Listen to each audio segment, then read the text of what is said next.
40 feet underground, darkness doesn't blind you, it devours you, swallows you like you never existed. Declan and Wyatt set out to map a dead-end limestone fissure in the Appalachians. What they found instead, after dragging themselves through a rock passage tight enough to crush the air from their lungs, was a multi-million-dollar secret, one that nearly killed them both. The Appalachian Mountains guard things older than anyone alive can name, buried beneath countless tons of limestone and shale. For Declan Hayes, 32, structural engineer, veteran caver, those mountains were the closest thing to peace he'd ever known. For Wyatt, his younger brother, they were a Hail Mary. Mid-November. One of those bitter, overcast afternoons where cold doesn't touch your skin, it settles into your marrow. Blackwood Ridge, West Virginia, had shed every leaf. The woods stood skeletal, exposing rock and ridge in all their harsh geometry. Wyatt had convinced Declan and their friend Chloe Bennett, a hydrologist who charted underground water systems for the state, to trek out to a set of coordinates he'd pulled from the basement of the county archives. Wyatt was running out of time. A failed contracting business had buried him under $60,000 of debt. The people who held those loans weren't patient men. A week earlier, he'd unearthed a forgotten surveyor's journal from 1928. It belonged to a man named Thomas Stirling. Stirling had documented a massive hollow acoustic anomaly, unusual geological carvings near a dried-up tributary, and then cryptic, half-frantic notes about a hidden cache, stashed by Appalachian moonshiners and crooked local bankers during Prohibition. That's what Declan told him when they'd parked the truck 3 miles back at the logging road. Wyatt's eyes were bloodshot, frantic.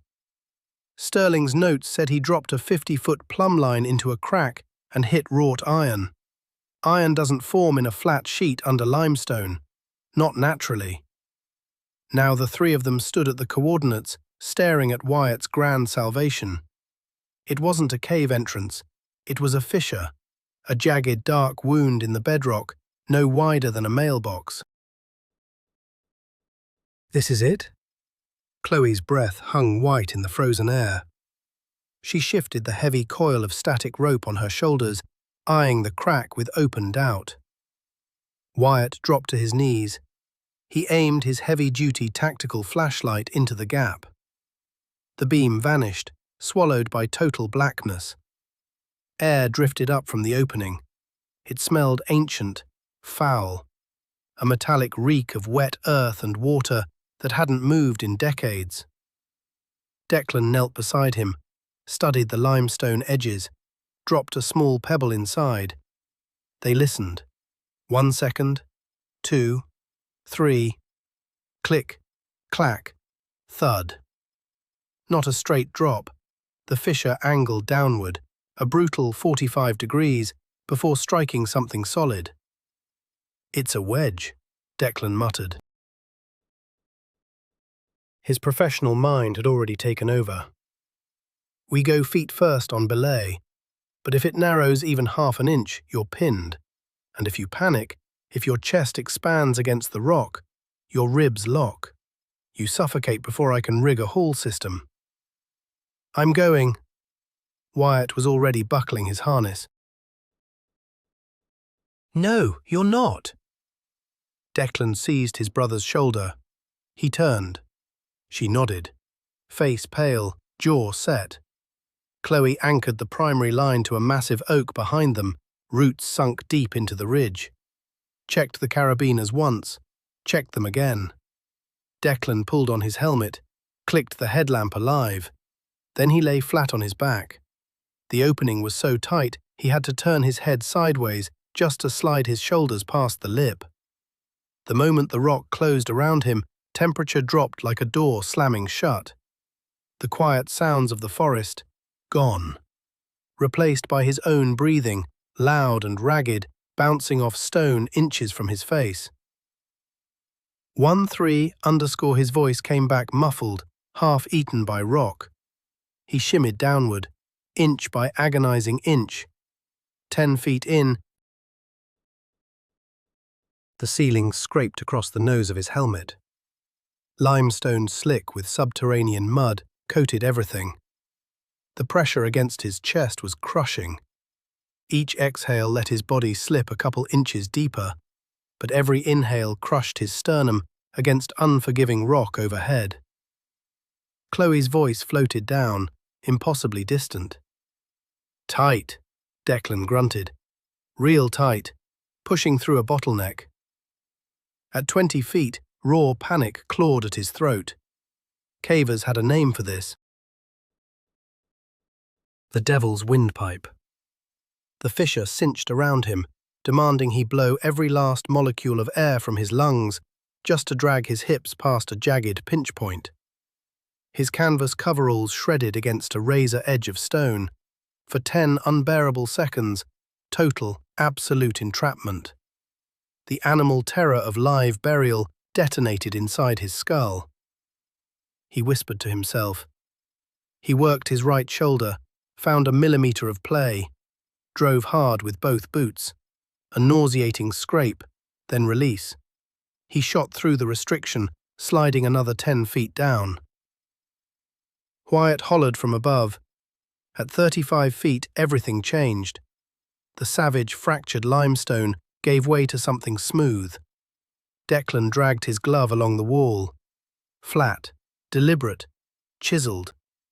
He panted into blackness. Quote 23. Wyatt's voice split with excitement. "Dead serious. I'm at the bottom of the slope. My feet are hanging over a ledge. Give me slack." He kicked both legs into emptiness. Nothing beneath them but void. Carefully he rotated, eased over the rock lip, and dropped the final 5 feet. His boots struck solid ground with a deep, hollow boom that rolled outward in every direction. He straightened, heart slamming his ribs, swept his headlamp through the dark. The beam sliced stagnant air and landed on something that broke every reasonable expectation. "Chloe! Wyatt!"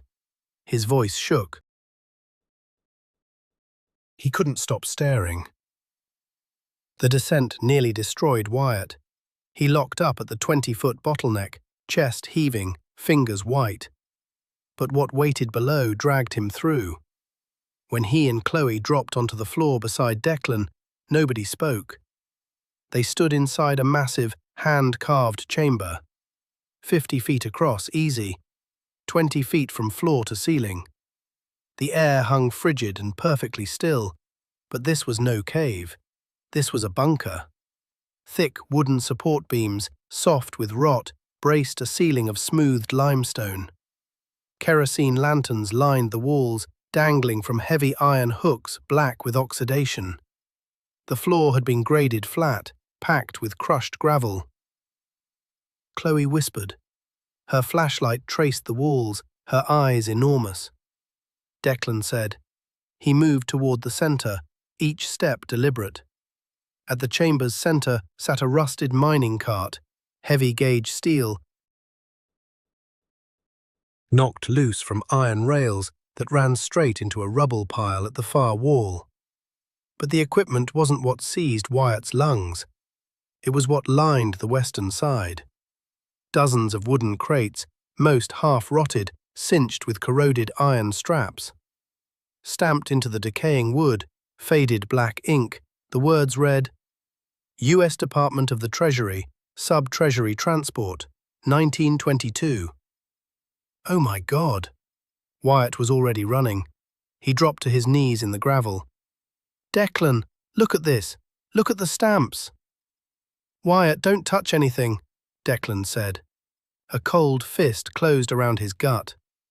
The structural integrity down here was suspect at best.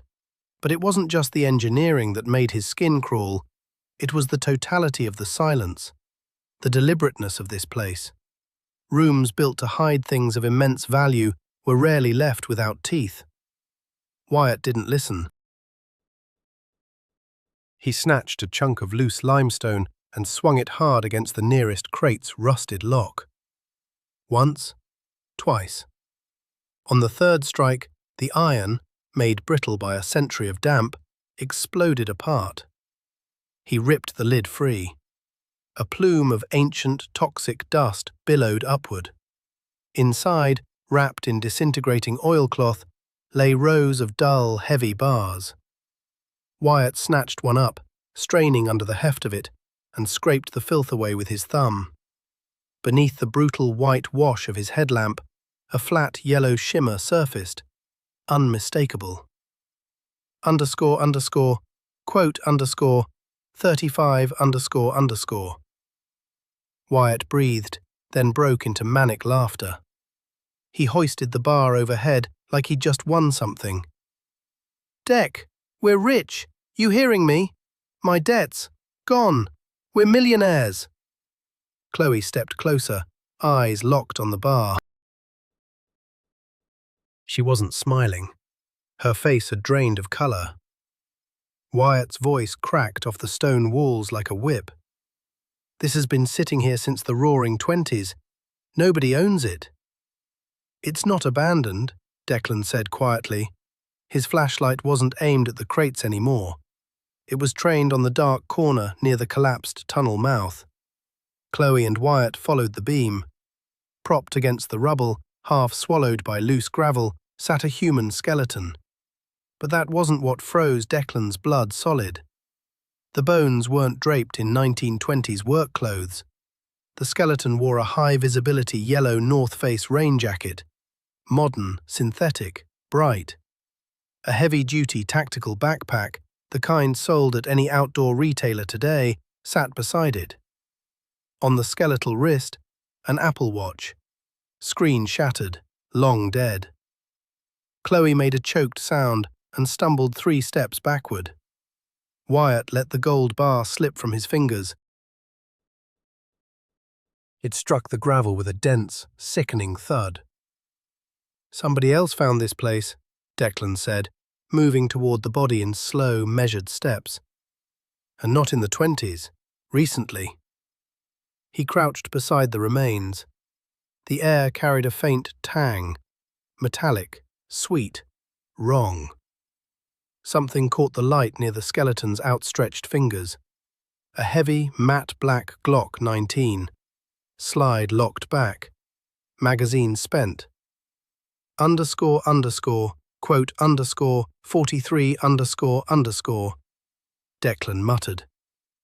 He swept his beam across the rock wall behind them. Deep, fresh gouges scarred the limestone. Quote 44, quote 45. Chloe's voice shook so hard, each word came out fractured. Declan reached into the breast pocket of the decomposing jacket and extracted a mildewed leather wallet. He cracked it open. The driver's license inside had survived remarkably well. The name read Gregory Vance. No, not Vance. Declan thumbed the grit from the plastic. Gregory Miller. Issued in Maryland. Expiration date 2016. Declan said, his thoughts were spiraling. Wyatt whispered, pointing with a trembling finger. Declan dropped the beam lower.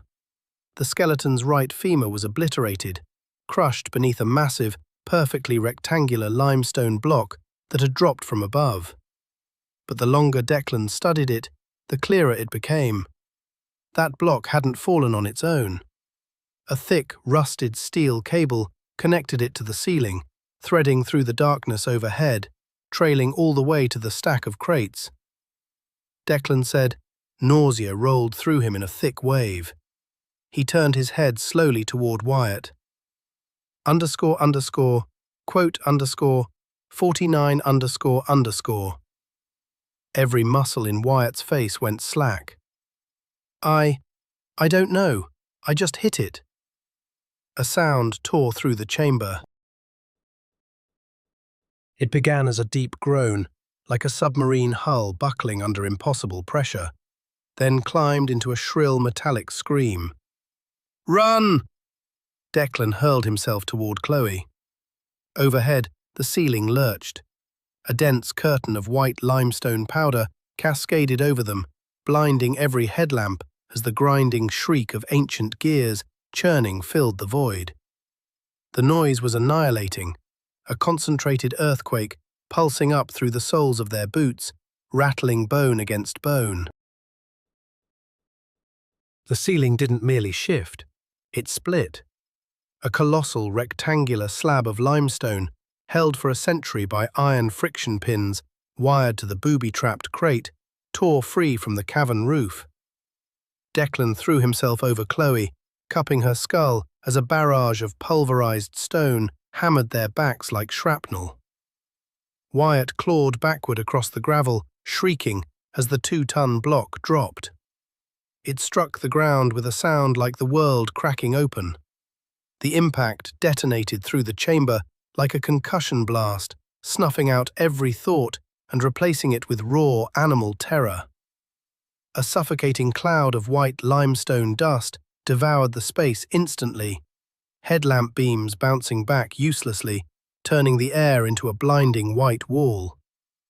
For one agonizing minute, nothing existed but the ragged, hacking coughs of 3 people and the slow trickle of pebbles still raining from above. __quote, _52__. Declan choked through his bandana, dragging it over his nose as he pushed himself off the gravel. His muscles shook. Wyatt coughed, voice raw, panicked. She gasped, sitting up, batting dust from her face. But her eyes weren't on him. They were locked on the impact site. Declan, the rope! He swung his headlamp toward the base of the rock slide. The massive limestone slab had crashed down exactly where the 45-degree incline met the bottleneck, the only way out, completely sealed. And there, poking from beneath thousands of pounds of stone, the frayed, severed end of their static line. No, Wyatt breathed. He stumbled forward, slammed both gloved hands against the cold rock, and shoved with everything he had. No, no, no! Help me! Deck, help me move it! Save your energy. Declan's voice was terrifyingly level. Wyatt screamed. The claustrophobia had finally torn through its leash. His headlamp beam whipped across the walls in wild arcs. Declan closed the distance and seized his brother by both shoulders, shook him hard. Chloe raised a trembling hand, licked her finger, held it still. Declan let go. Wyatt stood there taking shuddering breaths, hauling himself back from the edge. Declan said, They gathered around the rusted mining cart, using its flatbed as a table. What they laid out was bleak. Light, 3 headlamps with fresh batteries, 2 backup tactical flashlights, a dozen glow sticks. Water, 3 Nalgene bottles, each half empty. Food, 4 protein bars and 1 bag of trail mix. Tools, a multi-tool, a folding camp knife, 50 feet of paracord, a compact first aid kit.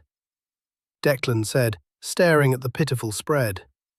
He walked back to the skeletal remains of Gregory Miller. Limestone dust had already settled on the dead man's yellow jacket like a burial shroud. Declan knelt beside the ribcage and unzipped the tactical backpack. Inside, a handful of dead D-cell batteries, a crushed water bottle, and a thick leather-bound moleskin notebook. He brushed grit from the cover and cracked it open. Pages warped with moisture, ink bleeding at the margins, but the handwriting, legible. A logbook. Listen to this, Declan said, angling the pages into the light so Chloe and Wyatt could read along. October 14th, 2016. Tobias and I finally located the secondary shaft. The old Stirling ledger was accurate. Mayor Nathaniel Stirling didn't just hide the Federal Reserve transport. He constructed a fortress beneath Blackwood Ridge to keep federal agents out. But Tobias is becoming erratic. The air down here is doing something to his mind. October 15th. We breached the vault. The gold is real. Millions in it. But Tobias tripped something. The ceiling collapsed behind us. The fissure is blocked. Tobias panicked, loaded his pack with as much gold as he could carry, and bolted into the extraction tunnels. He left me here. My leg is pinned. I can't feel my toes anymore. One magazine left in the Glock. If the dark doesn't get me first, the water will. Declan stopped reading. A cold current crawled the length of his spine. He looked at the bottom of the page. The final entry was nothing but a single ragged stroke of ink dragging off the edge into nothing. Water? Chloe repeated, every instinct firing at once. She crossed to the eastern wall of the chamber, pressed her ear flat against the cold limestone. Eyes shut, concentrating hard. Oh my God, Declan, that trap didn't just drop a rock. What did it do? Wyatt asked, backing away from the crates of gold, suddenly terrified of them. This is an active karst landscape, Chloe said, words tumbling out fast. Water moves naturally through these limestone networks. Mayor Stirling must have dammed a subterranean river to dig out this chamber. When Wyatt broke that lock, it didn't just trigger the deadfall, it opened a sluice gate. Listen. Declan and Wyatt pressed their ears to the stone. Faint but unmistakable, a deep, rhythmic roar pulsing through the rock, like a freight train still miles off,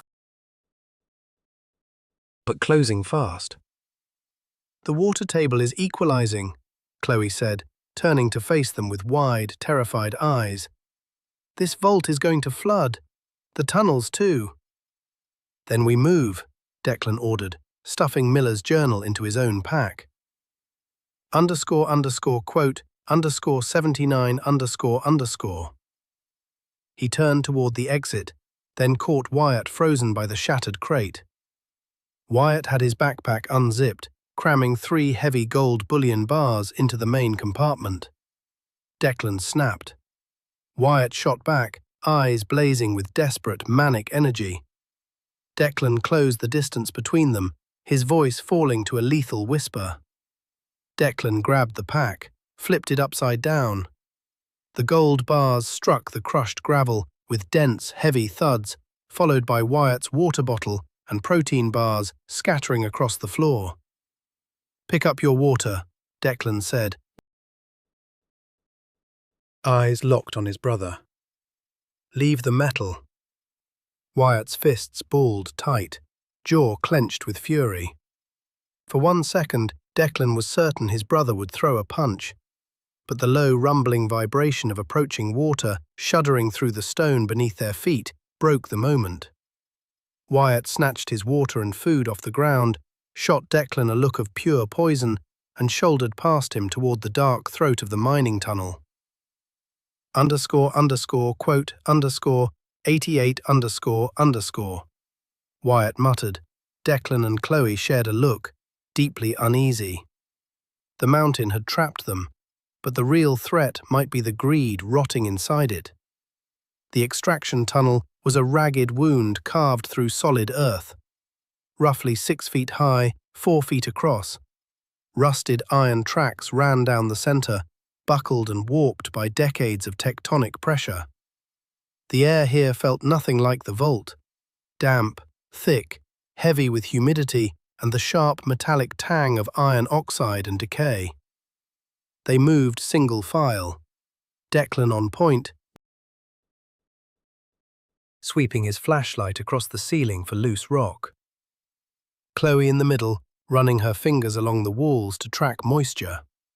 Wyatt at the rear, locked in a tense, brooding silence. The deeper they pushed, the more the tunnel confessed its history.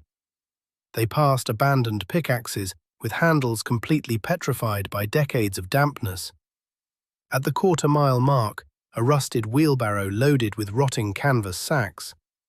The stenciled letters __quote _89 __, barely legible on the disintegrating fabric. __quote _, 90__. Declan said, stopping to examine a massive cast-iron crucible resting in a carved-out alcove. Chloe said, she angled her beam upward. Somewhere above them there had to be a major air shaft, a chimney to vent the smoke. Wyatt said flatly from behind. Chloe stopped walking. She aimed her light down at her boots. She said, voice tight. Water was rising through the crushed gravel beneath the tracks. It wasn't sudden. It was slow, creeping, deliberate. Within seconds, freezing black water covered the soles of their boots, an inch deep and climbing.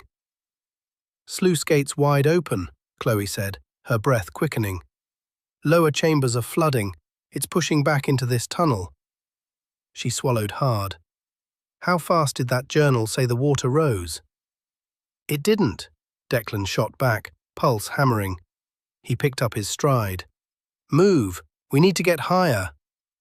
They broke into a punishing march. The tunnel betrayed them. Sloping downward, geology's cruel joke, dragging them deeper into the mountain along the tracks. Water climbed steadily. 10 minutes in, it lapped at their ankles. 10 minutes after that, it churned around their calves. It clawed at their pants, pulled at their legs, bled warmth from their bodies with surgical precision. The cold wasn't discomfort, it was assault. At the half-mile mark, the tunnel opened wide into a secondary cavern. Nothing like the vault. This was an industrial boneyard. Massive wooden support beams snapped under the mountain's weight, creating a jagged maze of splintered timber and collapsed stone. A hulking, rusted steam engine squatted in the center, likely once powering some crude elevator system. But the far end of the room, that's what froze them mid-step. The floor plunged into a bowl-shaped depression, completely submerged, dark water swirling in slow, patient circles. A thick mat of rotting timber and debris floated on the surface. And bobbing gently against the far wall, a skeleton. Not like Miller in the vault, no modern gear. This body wore the disintegrating, algae-slicked remnants of what appeared to be a 1920s tweed suit, fabric mostly dissolved to nothing. A heavy leather satchel still hung diagonally across the ribcage, its weight dragging the upper half beneath the waterline. Tobias Renton, Declan murmured, pulling the name from Miller's journal. Wyatt's voice shook as the timeline clicked wrong. Miller was 2016. This skeleton is nearly a century old. That's not Tobias. He took a step back. Miller said Tobias carried a modern pack. This guy's been dead since Prohibition. Mayor Nathaniel Stirling, Chloe whispered. The horrible history assembled itself. He didn't just seal the vault, he got sealed in himself when his operation collapsed. Or when he tried to run with the gold. The mountain claimed him too. Declan swept his flashlight along the flooded depression's edge. __, quote _, 110 __. Chloe pointed. Across 40 feet of freezing water, a dark archway gaped in the rock face. Rusted iron rails sank into the pool on their side and climbed back out on the sloping stone just inside that archway. Wyatt said, his voice cracked upward into panic. Declan said, he aimed his light back down the tunnel. The water behind them surged now, aggressive, foaming white around fallen timbers. He paused. Declan stripped his heavy coveralls, thermal base layers only. He locked his headlamp tight, cinched his backpack straps against his body, and waded in.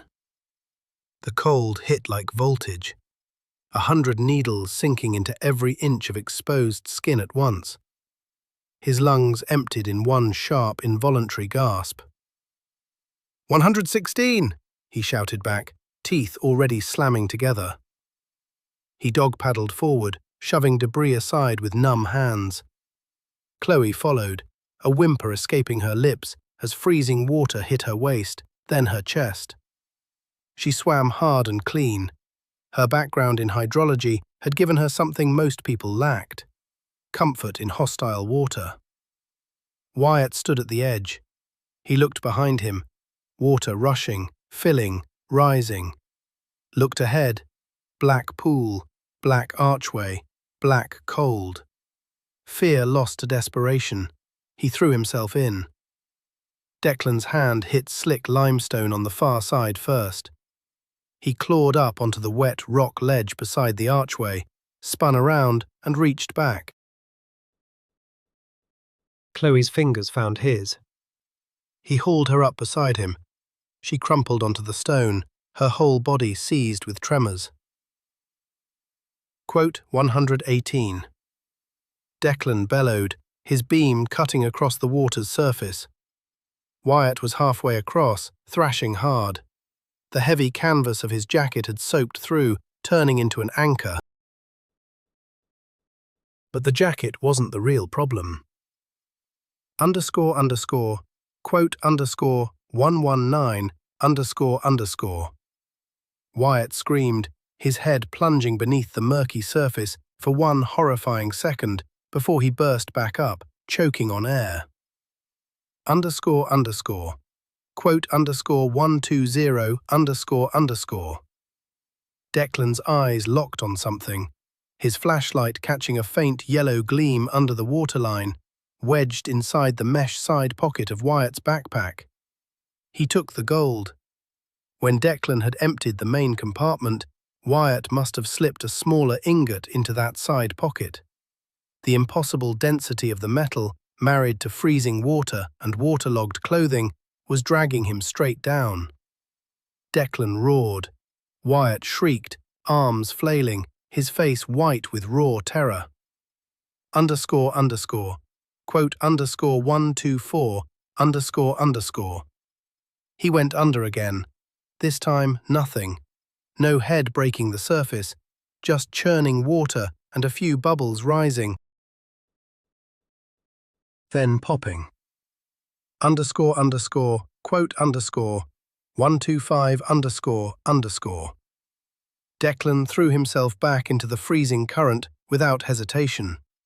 He drove toward the spot where his brother had vanished. Cold was killing his arms, turning every stroke heavy and slow. He sucked in one deep breath, fought the scream building in his lungs, and plunged beneath the black surface. His headlamp barely pierced the suspended silt. Wyatt was there, eyes huge, panicked, fingers tearing uselessly at his chest strap. Declan seized his collar and hauled upward with everything left in his body. They crashed through the surface together, both gasping in violent, ragged bursts. Declan grabbed the harness and dragged his brother the last 20 feet to the ledge. Pure adrenaline, nothing else. Chloe pulled them out. Wyatt collapsed on stone, retching black water, his body racked with convulsions.